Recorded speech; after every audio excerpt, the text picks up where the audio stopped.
ये आज मुख्यमंत्री जी का दौरा था जिसमें मंडलीय समीक्षा होती है।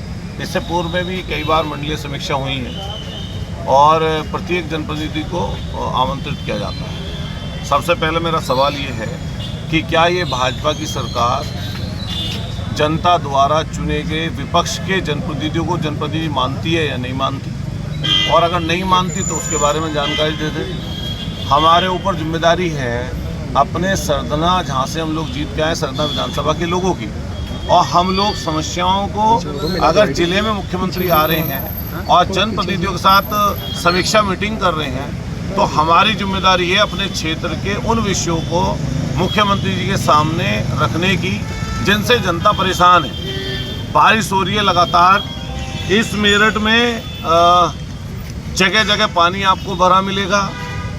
बड़ी अगर स्थिति दयनीय देखेंगे, गौशालाओं की स्थिति दयनीय है जिसमें पिछले एक महीने से लगभग अखबारों में छप रहा है सैकड़ों गायें मर गई इस प्रशासन की अनदेखी के कारण, और कोई विपक्ष का व्यक्ति उन बातों को मुख्यमंत्री के सामने ना बता पाए, अपने क्षेत्र की समस्याओं को ना बता पाए, उसके कारण से विपक्ष के किसी आदमी को ये मंडलीय समीक्षा में नहीं रखना चाहते।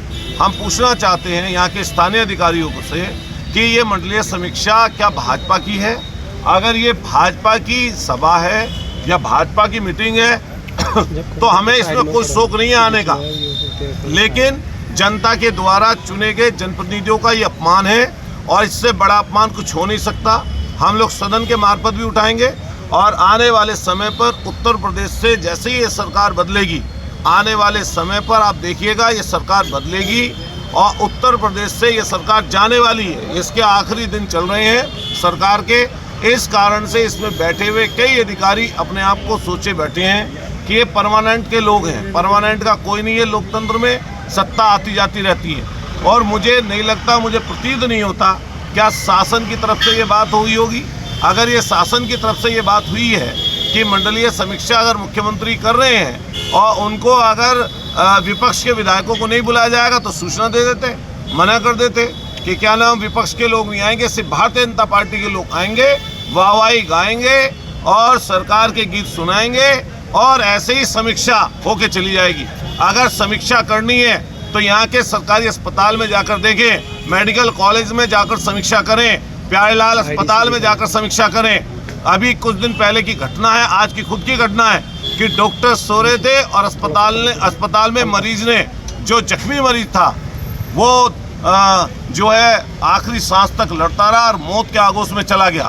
अगर समीक्षा करनी है तो उन जगहों पर जाकर करें, मनील बस्तियों में जहाँ पर पानी भरा पड़ा है। समीक्षा करनी है तो गांव देहात की कोई तहसील ढूंढते, किसी गांव को ढूंढते और वहाँ पर जनप्रतिनिधियों को लोकल के बुलाते, तब उसकी समीक्षा होती तो बेहतर होता। लेकिन पूरी सरकार, अभी कुंभ में मेला भरा तो मेला भरने के 20,000 करोड़ रुपया वहाँ पे खर्च हुआ। आज पता कर लीजिए, कोई प्रयागराज का अगर रहने वाला हो तो वहाँ पर 10-10 फीट पानी खड़ा है, जनता परेशान है। यहाँ खाद की कालाबाजारी चल रही है, यहीं 50,000 कट्टे खाद के पकड़े गए, लेकिन कोई सुनने के लिए तैयार नहीं है। लॉ एंड ऑर्डर ऐसा है कि आप हर दिन देखते होंगे शाम ढलते ढलते 1-2 हत्याएं हो जाती हैं। आज भी 3 बच्चों की लाशें मिली, लेकिन उसके लिए कोई सरकार जवाब देना नहीं चाहती।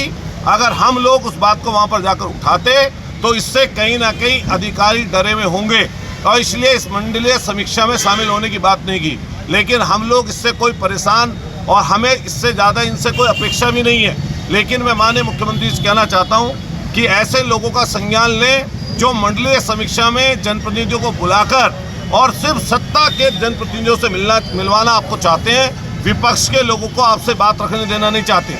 मैं पूछना चाहता हूँ, हम पूछना चाहते हैं माननीय मुख्यमंत्री तक अगर ये बात जाए, क्या सिर्फ ये भारतीय जनता पार्टी या उनके सहयोगी जो लोग दल हैं उन्हीं की सिर्फ समीक्षा है? क्या इसमें चुने हुए जनप्रतिनिधि जो विपक्ष के हैं क्या उनको नहीं बुलाया जाएगा?